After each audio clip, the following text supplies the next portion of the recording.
दक्षिण अफ्रीका दुनिया के अधिकांश गरीब देशों के विपरीत दक्षिण अफ्रीका में एक संपन्न अनौपचारिक अर्थव्यवस्था नहीं है। ब्राजील और भारत में लगभग आधे और इंडोनेशिया में लगभग 3/4 की तुलना में केवल 15% दक्षिण अफ्रीकी नौकरियां अनौपचारिक क्षेत्र में हैं। आर्थिक सहयोग और विकास संगठन OECD इस अंतर का श्रेय दक्षिण अफ्रीका की व्यापक कल्याण प्रणाली को देता है। विश्व बैंक के शोध से पता चलता है कि दक्षिण अफ्रीका में प्रति व्यक्ति सकल घरेलू उत्पाद बनाम इसकी मानव विकास सूचकांक रैंकिंग के बीच सबसे बड़ा अंतर है, जिसमें केवल बोत्सवाना एक बड़ा अंतर दिखा रहा है। 1994 के बाद सरकारी नीति ने मुद्रास्फीति को कम किया, सार्वजनिक वित्त को स्थिर किया और कुछ विदेशी पूंजी को आकर्षित किया, हालांकि विकास अभी भी कम था। 2004 के बाद से आर्थिक विकास में उल्लेखनीय वृद्धि हुई, रोजगार और पूंजी निर्माण दोनों में वृद्धि हुई। जेकब जुमा की अध्यक्षता के दौरान सरकार ने राज्य के स्वामित्व वाले उद्यमों एसओई की भूमिका में वृद्धि की। कुछ सबसे बड़े एसओई हैं एस्कॉम, इलेक्ट्रिक पावर एकाधिकार, दक्षिण अफ्रीकी एयरवेज एसएए और ट्रांसनेट रेल और बंदरगाहों का एकाधिकार। इनमें से कुछ सोए लाभदायक नहीं रहे हैं, जैसे साफ, जिसके लिए 2015 से पहले के 20 वर्षों में कुल $30 बिलियन $2 और 8 बिलियन के बेलआउट की आवश्यकता है। अन्य अफ्रीकी देशों के अलावा दक्षिण अफ्रीका के प्रमुख अंतर्राष्ट्रीय व्यापारिक साझेदारों में जर्मनी, संयुक्त राज्य अमेरिका, चीन, जापान, यूनाइटेड किंगडम और स्पेन शामिल हैं। 2020 के वित्तीय गोपनीयता सूचकांक ने दक्षिण अफ्रीका को दुनिया में 58वें सबसे सुरक्षित टैक्स हेवन के रूप में स्थान दिया। 5. दक्षिण अफ्रीकी कृषि उद्योग औपचारिक रोजगार में लगभग 10% का योगदान देता है, अफ्रीका के अन्य हिस्सों की तुलना में अपेक्षाकृत कम, साथ ही साथ आकस्मिक मजदूरों के लिए काम प्रदान करता है और राष्ट्र के लिए सकल घरेलू उत्पाद का लगभग 2.6% योगदान देता है।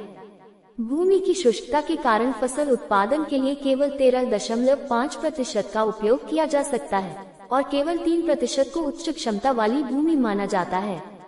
अगस्त 2013 में देश की आर्थिक क्षमता, श्रम वातावरण, लागत प्रभावशीलता, बुनियादी ढांचे, व्यापार मित्रता और विदेशी प्रत्यक्ष निवेश रणनीति के आधार पर एफडीआई इंटेलिजेंस द्वारा दक्षिण अफ्रीका को भविष्य के शीर्ष अफ्रीकी देश के रूप में स्थान दिया गया था।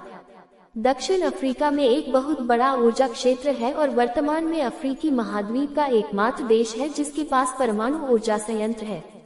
ये देश अफ्रीका में बिजली का सबसे बड़ा उत्पादक और दुनिया में 21 सबसे बड़ा उत्पादक देश भी है। दक्षिण अफ्रीका 248 मिलियन टन से अधिक कोयले का उत्पादन करता है और इसका लगभग 3/4 घरेलू स्तर पर खपत करता है।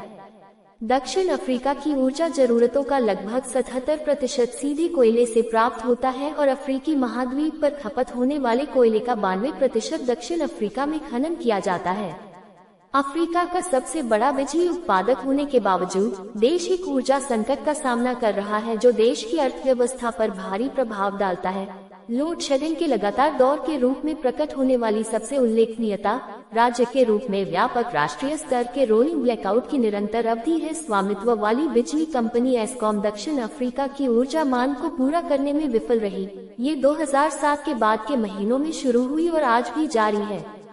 दक्षिण अफ्रीका एक लोकप्रिय पर्यटन स्थल है और पर्यटन से पर्याप्त मात्रा में राजस्व प्राप्त होता है। दक्षिण अफ्रीका एक विशाल, विविध और एक सुंदर देश है।